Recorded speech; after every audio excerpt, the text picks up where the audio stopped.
না। এজন্য রাগকে নিয়ন্ত্রণ করতে রাজি আছেন তো? এক সাহাবী এসে বললেন, ইয়া রাসূলুল্লাহ, আউসিনি ইয়া রাসূলুল্লাহ, ও নবী আমারে নসিহত করেন, আমারে কিছু উপদেশ দেন। বিশ্বনবী বললেন, লা তাগদাব, তুমি রেগে যেও না। সাহাবী বললেন, আরেকটা উপদেশ দেন। বিশ্বনবী বললেন, লা তাগদাব, রেগে যেও না।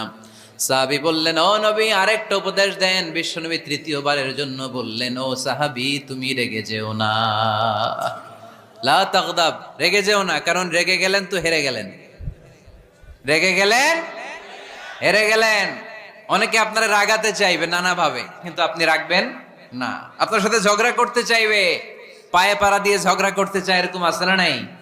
আপনারা রাগাতে চায়, ফুসলাতে চায়, কিন্তু মুমিনরা, মুত্তাকিনরা, তারা যেন তেন কোনো কারণে রেগে যায় না।